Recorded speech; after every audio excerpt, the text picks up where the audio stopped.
Hey everybody, welcome to another video. I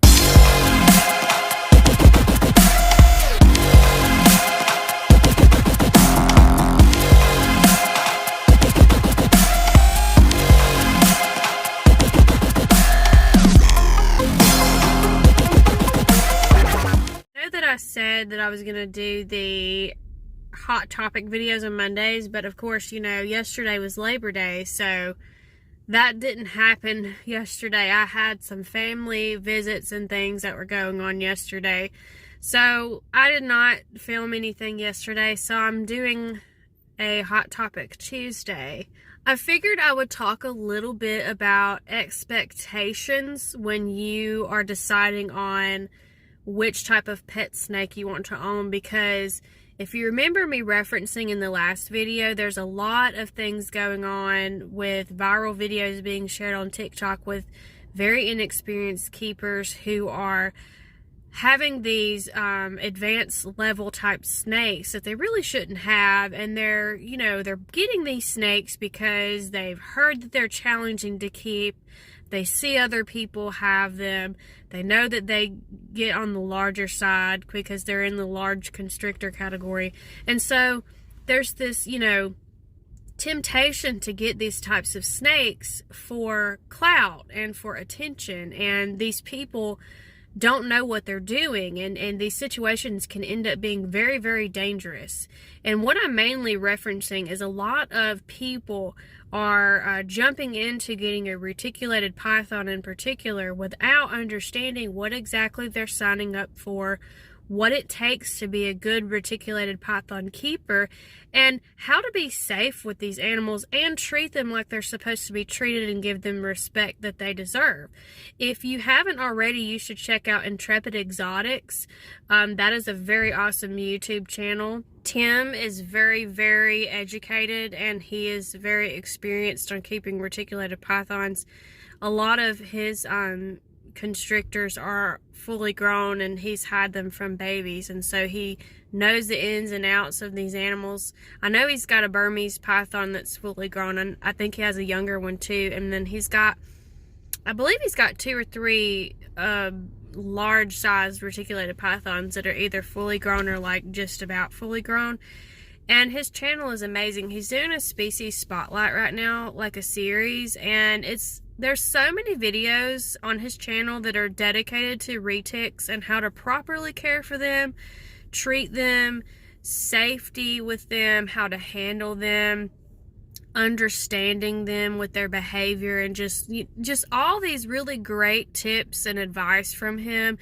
I highly recommend you go check out Intrepid Exotics. It's a great YouTube channel, and it's definitely going to give you the best foundation you can find out there for knowing, is a retic right for you. He even has a video about that.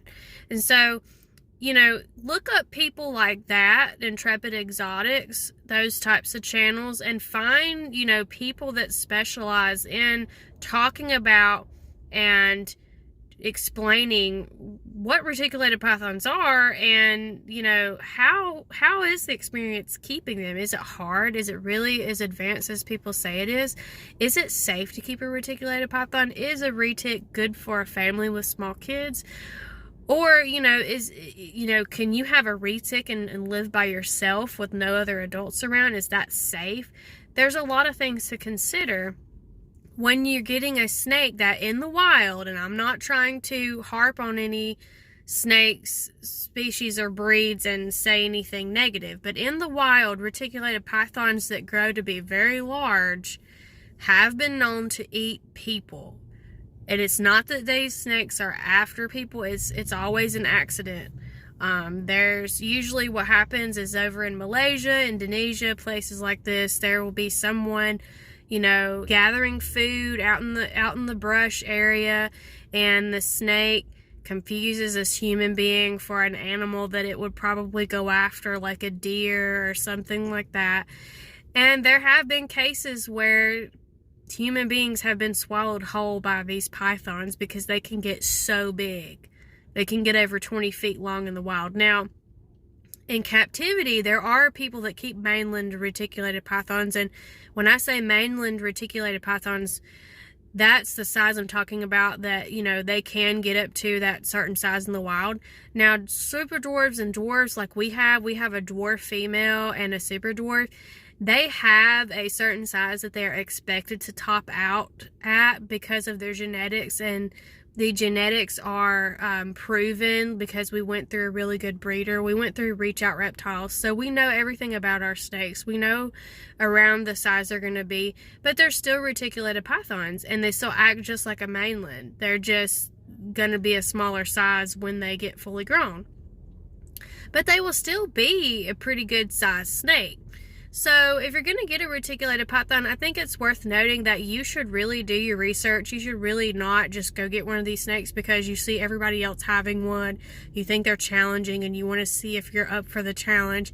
I think it's very dangerous to have that mentality, and you're setting yourself up for a lot of problems if you think that way. And these animals deserve a lot of respect. These are food-driven snakes. It's not a bad thing. It just means that majority of the time, if you walk by the enclosure or go into the enclosure unannounced and they're not expecting you to go in there and do anything, handle them, change their water, whatever, they're going to assume that they're being fed. Boa constrictors are the same way. So that's why people talk a lot about tap training and hook training, because when you have a reticulated python, a snake like that, you have to really understand its body language. You have to really understand how its brain works. And it's almost like turning off a light switch. When you hook train or tap train and you're reading the snake's body language before you decide to try to go in and get it out for handling, you're turning off that switch that's on that tells the snake that it's time to eat. It's very easy for a snake to be confused if you walk by the enclosure, move your hand around. Anything that suddenly moves, the snake can mistake for food. Because the snake is fed in its enclosure. And I know that there's people that argue about that, which we'll talk about that in the next hot topic video, feeding in the enclosure versus feeding in a separate tub. But you have to understand these snakes. You have to respect them. And usually once you let these snakes know that you are not feeding them, it's not time to eat, and it's time to be handled, you can safely take them out and you can handle them. If they're on the larger side, you never want to let them get completely around your neck. They can kind of hang out over your shoulder on one side, but you want to have one side free. You don't want to be completely coiled because you can just have an accident that way. And in channels like Intrepid Exotics go over that. They really talk about how you can have these things happen because you're not doing the right thing as the owner and handler of the snake. And so these are things to kind of keep in mind. It's a snake that's very challenging to keep. You have to really be good at reading its body language. You have to really know how to respect this type of snake. You have to know what to do in the event that you do have an accident. If you do get bitten by one or wrapped by one, you need another adult around to help you, because you will be in a lot of trouble if you don't have anybody to help you and the snake is of a certain size. And reticulated pythons, like a lot of other snakes, boa constrictors, Burmese pythons, they all start out as tiny little babies. So when someone goes to a reptile show, they see all these really, oh, it's a baby retic, oh, it's a baby boa constrictor. And they think, okay, well, I can start this, baby in a 20-gallon or a 40-gallon or whatever. And they don't think about the long-term results of the growth of this snake. They're not thinking about, okay, in the middle of all this, I'm going to have to get a 4 or 5 foot enclosure for like an intermediate juvenile grow-out enclosure. Or, oh, by the time they get fully grown, I'm going to need at least an 8 foot long enclosure. No one really thinks about that when they impulse buy one of these snakes, especially at a reptile show, like I mentioned. So that's how, also a lot of people will get into these snakes and think they can deal with it and think, okay, well, just, when it gets 1 to 2 years, 3 years old down the road, I'll upgrade the enclosure.